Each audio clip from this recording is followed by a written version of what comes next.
ഇന്നത്തെ റെസിപ്പി എന്ന് പറയുന്നത് ഒരു സിമ്പിൾ ചിക്കൻ കറിയാണ്. അതും കുക്കറിൽ വളരെ പെട്ടെന്ന് തന്നെ തയ്യാറാക്കാം. ബാച്ചിലേഴ്സിനും കുക്കിംഗ് പഠിച്ചു വരുന്നവർക്കൊക്കെ ഈ ഒരു രീതി ട്രൈ ചെയ്യാം. വീഡിയോ സ്കിപ്പ് ചെയ്യാതെ ഫുള്ള് കാണണം. ഇഷ്ടപ്പെട്ടാൽ കൂടനെ താമസിക്കുന്നില്ല, നമുക്ക് നേരെ വീഡിയോയിലേക്ക് തന്നെ പോവാം.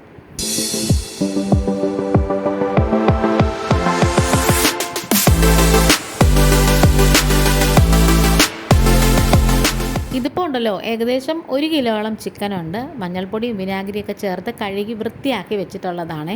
ഇനി നമുക്കിതിലേക്ക് 1 ടീസ്പൂണ് മഞ്ഞൾപ്പൊടി ഇട്ട് കൊടുക്കാം. പിന്നെ കുറച്ച് മല്ലിപ്പൊടിയും മുളക് പൊടിയും മൂപ്പിച്ചത് ചേർത്ത് കൊടുത്തിട്ടുണ്ട്. 1 ടീസ്പൂൺ ഗരം മസാലയും ആവശ്യത്തിനുള്ള ഉപ്പും കുറച്ച് പച്ച വെളിച്ചെണ്ണയും പിന്നെ ഇച്ചിരി ചിക്കൻ മസാലയും കൂടി ഇട്ട് കൊടുക്കാം. അത് ഓപ്ഷണലാണ്, ഉപയോഗിക്കാത്തവരാണെങ്കിൽ ഉപയോഗിക്കേണ്ട. ഇനി ഇത് കൈ കൊണ്ട് നന്നായിട്ട് ഇങ്ങനെ തിരുമ്മി യോജിപ്പിച്ച് വെച്ചേക്കണേ. നമ്മളിത് പച്ച മല്ലിപ്പൊടിയും മുളക് പൊടിയും ചേർക്കാതെ ഇച്ചിരി മൂപ്പിച്ച് ചേർക്കുന്നതാണ് നല്ലത്, അല്ലെങ്കിൽ ഒരു കുത്തൽ മണം അങ്ങനെ വരുമേ. ഇനി നന്നായിട്ട് ഇങ്ങനെ കഷ്ണങ്ങളിലൊക്കെ തിരുമ്മി യോജിപ്പിച്ച് ഒരു അരമണിക്കൂർ സെറ്റാക്കി ഇങ്ങനെ വെച്ചേക്കണേ. അത് കഴിഞ്ഞ് നമുക്ക് കുക്കർ എടുത്ത് വെച്ചിട്ടുണ്ട്. അതിലേക്ക് ആവശ്യത്തിനുള്ള വെളിച്ചെണ്ണ ഒഴിച്ചു കൊടുക്കാം. ഒരു 1.5 ടേബിൾ സ്പൂണോളം ഒഴിച്ചു കൊടുത്തിട്ടുണ്ട്. പിന്നെ കുറച്ച് പട്ടയും ഗ്രാമ്പും ഏലക്കയും തക്കോലും ഒക്കെ ചേർത്ത് കൊടുത്തിട്ടുണ്ട്. പെരിഞ്ചീരകമൊക്കെ ചേർത്ത് കൊടുത്തിട്ട് പിന്നെ ഒരു മീഡിയം സൈസിലുള്ള 3 സവോളയും ഒരു 2 കൈപ്പിടിയോളം ചുവന്നുള്ളിയും കൂടി എടുത്ത് വെച്ചിട്ടുണ്ട്. അതുപോലെ തന്നെ ഒരു 3 പച്ചമുളകും അതുപോലെ തന്നെ ഒരു 1.5 ഇഞ്ച് നീളത്തിലുള്ള ഇഞ്ചിയും പിന്നെ വലിയ വെളുത്തുള്ളിയായിരുന്നു, അതുകൊണ്ട് തന്നെ ഒരു 7 അല്ലി വെളുത്തുള്ളി എടുത്ത് വെച്ചിട്ടുണ്ട്. അതൊക്കെ ചെറുതായിട്ട് അരിഞ്ഞതിന് ശേഷം അതും കൂടി ചേർത്ത് കൊടുക്കും. എല്ലാം കൂടി ഒരുമിച്ച് തന്നെ അങ്ങ് ഇട്ട് സ്റ്റെപ്പായിട്ട് ഇടേണ്ട ആവശ്യമൊന്നുമില്ല. അപ്പോൾ തക്കാളിയൊക്കെ നന്നായിട്ട് ഇങ്ങനെ ഉടഞ്ഞു വരുമല്ലോ. ഇതിപ്പം ഏകദേശം ഒരു പകുതി മുക്കാലൊക്കെ വാടി വന്നിട്ടുണ്ട്. ഇച്ചിരി ഉപ്പും കൂടി ഇട്ട് കൊടുത്തിട്ടുണ്ട്. അങ്ങനെ നമ്മളത് കഴിഞ്ഞിട്ട് നമ്മൾ പൊടിയൊക്കെ ചേർത്ത് വെച്ചിട്ടുള്ള ആ ചിക്കൻ്റെ കഷ്ണങ്ങളില്ലേ, അതും കൂടി ഇതിലേക്ക് അങ്ങ് ചേർത്ത് കൊടുക്കാം. ഇവിടെ അങ്ങനെ നമ്മൾ കുക്കറിൽ ചിക്കൻ വെക്കാറില്ല. ഇത് ക്വാണ്ടിറ്റി വളരെ കുറഞ്ഞതായതുകൊണ്ട് ഇങ്ങനെ വെച്ചതാണ്. അപ്പോൾ എന്തായാലും കുക്കർ ചിക്കൻ കറിയുടെ വീഡിയോ കുറേ ദിവസം കൊണ്ടേ വിചാരിച്ചതാണ് എടുക്കണമെന്ന്. അതെന്തായാലും ഇന്നങ്ങനെ കാര്യമായി.